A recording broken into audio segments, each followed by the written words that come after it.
who suffered a shoulder injury in the opening game against the Los Angeles Chargers, not practicing today due to that left shoulder injury. The Chiefs head coach Andy Reid has said that Worthy is day to day ahead of Sunday's Super Bowl rematch against the Eagles, but it certainly sounds like he's dealing with some pain in that dislocated shoulder, and we'll see if he's able to make it back this week in time for that big matchup on Sunday. All right, great stuff, Adam. He's with us throughout the show. More updates from Adam coming your way. And mentioning that Super Bowl rematch, Chiefs, Eagles, Patrick Mahomes talked about watching that tape back today.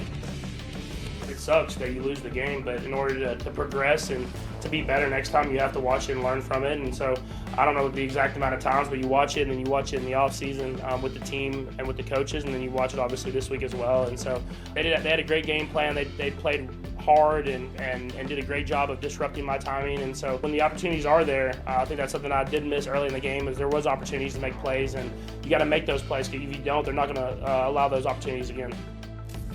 Let's go out to Kansas City, where our Chiefs reporter Nate Taylor is standing by. Nate was at practice earlier, so got to see a firsthand view of what's going on. What can you tell us about the Chiefs preparing for the Eagles, Nate?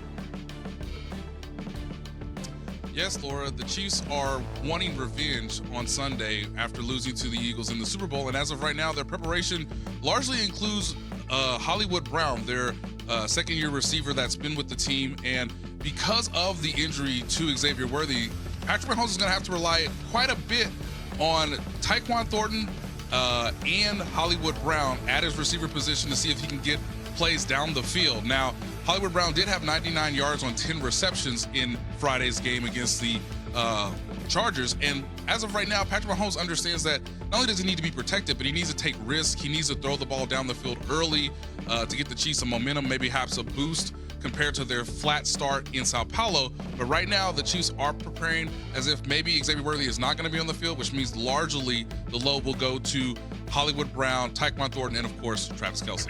Yeah, interesting, and something to keep an eye on, especially an offense that we're looking for a little bit more explosiveness out of. Thanks so much to Nate Taylor joining us here. Now, this will be the fifth head-to-head matchup between Patrick Mahomes and Jalen Hurts, including the playoffs. In the first two, the Chiefs offense starred, averaging 40 points a game in a pair of wins. The last two have not gone as well, as we know, with KC averaging fewer than 20 points a game and 100 yards less of offense in a pair of losses. Dan, are you concerned about the Chiefs' offense now? Oh, yeah. Unless this offense changes schematically, it cannot get back to the Super Bowl. It just doesn't do anything that the good offenses in this league do right now. If we took Patrick out and Patrick made 3 or 4 plays and throws that you're like, oh my goodness, but that's it right now. And we've harped on this for years.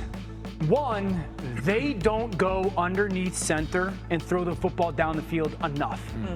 And when they do try and do it, they're unsuccessful doing it. Now, Andy Reid, one of the greatest coaches of all time, Matt Nagy, a very bright offensive mind. If there's 2 coaches who can fix it, it's them. And so I'm not telling everybody right now that this is the concern. I'm telling everybody in Kansas City and your fans, if this doesn't change, you will look back in November and December and be like, why aren't we winning? And I'll tell you, this will be the reason why, okay? Like, this is the foreshadowing. If this doesn't change, if you don't go downfield more, if you don't get under center more, if you don't build play action more, if when you do, you don't hit those shots downfield, this will be the reason why. And we can come back to this episode of NFL Live and realize what the problem was. Well, the game plan on Friday night was Patrick Mahomes be Superman and the rest of you are along for the ride, right? Because I don't know what the offensive identity was leaving that game down in Brazil. And you're talking about trying to take shots down the field more. Worth noting, it's a tiny sample size, but Patrick Mahomes on Friday night, 6.6 yards per attempt. He's never had a season where he averaged that number or below. Even if the scheme changes, do they have the guys right now? Do they have the horses to do it? Like, I'm just telling you, do you think a defensive coordinator is sitting there saying, you know what, we got to account for that Tyquan Thornton down the field because he's fast. He is fast. That's incredibly accurate. He was a 4.28 guy in the combine coming out of Baylor. That being said, I just don't know if there's a single player on this offense until Rashee Rice returns or Xavier Worthy returns that a defensive coordinator says, we build the game plan around him. Patrick Mahomes excluded, obviously. Is there a single skill guy that you feel? You're hoping that he can fill that number 1 receiver void until Rice is there.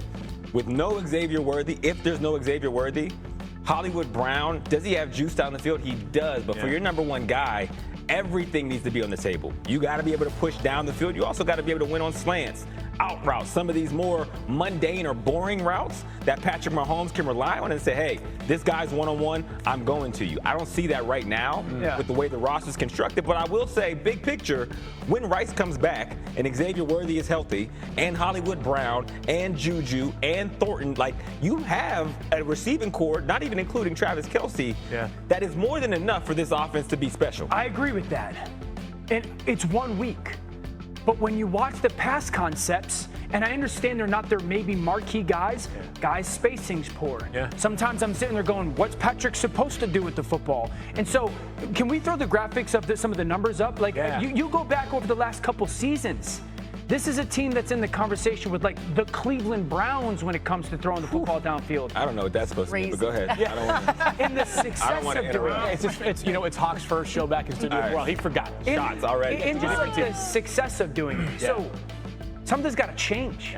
Or they're going to be sitting there. The Super Bowl is completely out of question. Eagles this week, Ravens week 4, by the way. That's the scary part about the Chiefs, is because, like, they have struggled at the wide receiver position for the past few seasons.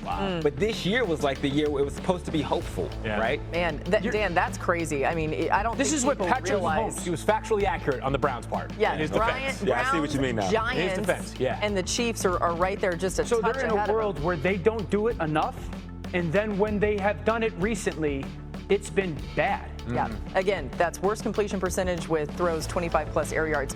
All right, one thing to keep in mind, too, is just the AFC in general. Their competition has gotten so good. We saw the Ravens and the Bills on an incredible classic Sunday night. New on NFL Live, Josh Allen speaking less than an hour ago about his receivers. Very confident. I know sometimes at the goal line, defenses bring in some bigger personnel, and they gap down quite well. So, we'll look at it, we'll learn from it, and we'll figure it out.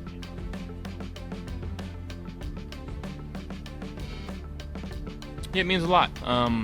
Anytime that we can get the ball into our playmakers' hands, especially down the field, it's good things for us. So again, we got to keep working hard, keep finding ways to get the ball to them, and start faster. Yeah, the Bills got 20 receptions for 240 yards from their wide receivers in the win Sunday night over the Ravens.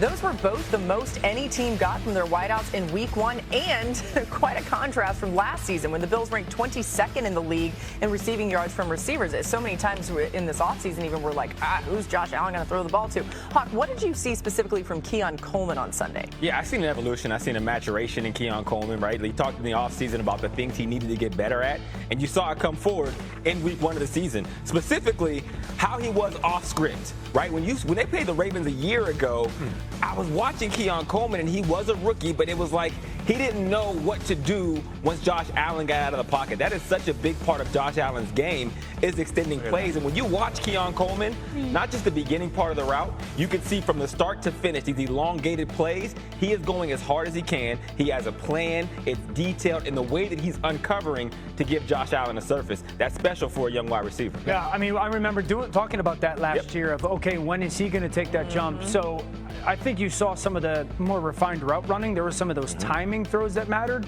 I never correlated the off-script stuff that we saw being that big of a deal, but watching those highlights, I'm like, oh, yeah, man, that's a huge part of their offense and a huge part of his evolution. Yeah, big change. Seems like Buffalo, too, has accepted that, I think coaching at its core is, identifying what a player does well and highlighting those things, avoiding what he does not do at a high level. Not a super speedy guy, not a great separator, but maybe some of the off-script instincts are going to take a big leap. And also, the catch radius is huge. He's a former basketball player at Michigan State. The kid in the red zone should be a real threat for Josh Allen. 3 Bills wide receivers, by the way, had 60 yards in Week 1. That only happened once last season, for reference. All right, we're just getting started on NFL Live. Glad you're with us today. After a heartbreaking Week 1 loss, the Ravens are stuck nursing some pain, but how will they bounce back this week? You don't want to miss what Lamar Jackson had to say. That's coming your way. Speaking of bouncing back, the Bears took a tough loss on Monday night.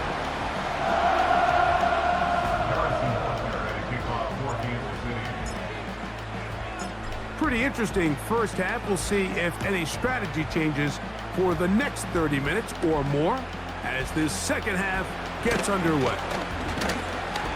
He'll work his way across the 25-yard line. The 49ers offense ready to get going again. They'll have it first in this third quarter. They'll begin with 1st and 10.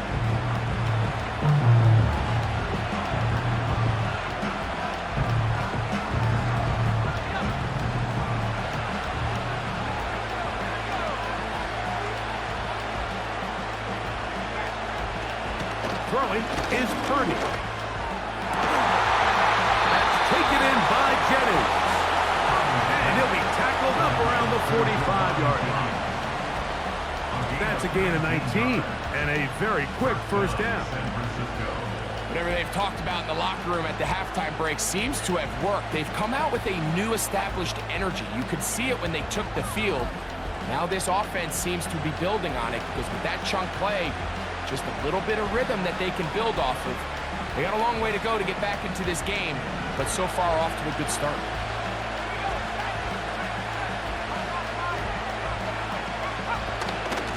They run straight ahead with McCaffrey.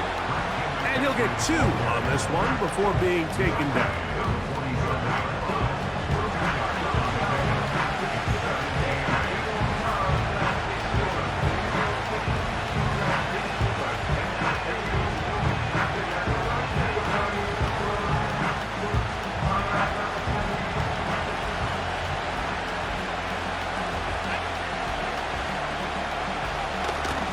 They run once more with McCaffrey.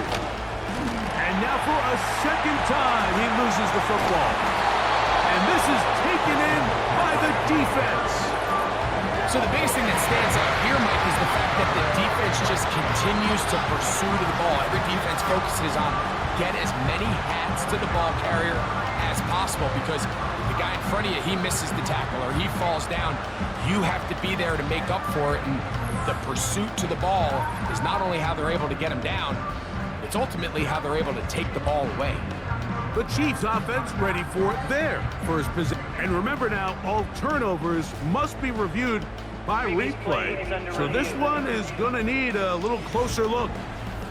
At issue was the knee or any other body part except the hand down before the ball comes loose.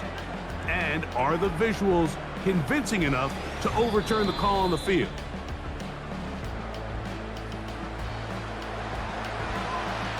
So that one overturned. They say the runner was down, and that will not be a fumble.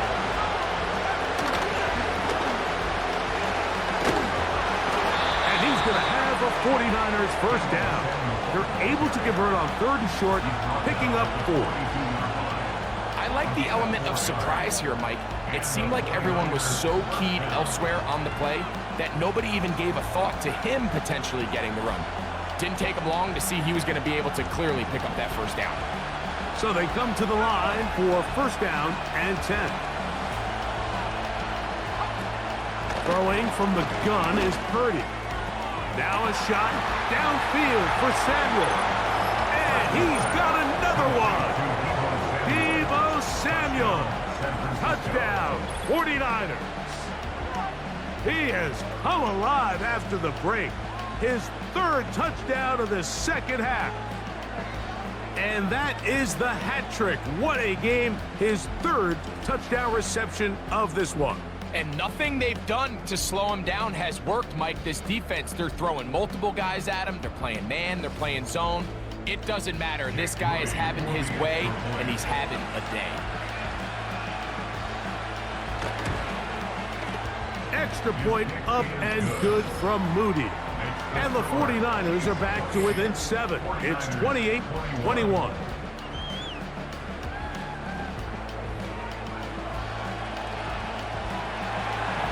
So, following that touchdown, Moody is back out to kick it off.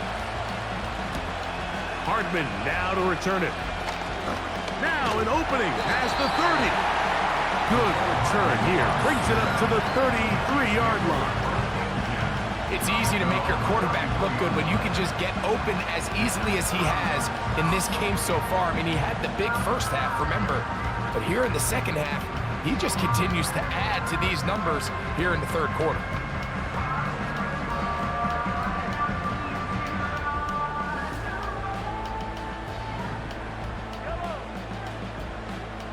They put Kelce in motion. Here's Patrick. He'll throw it on first down.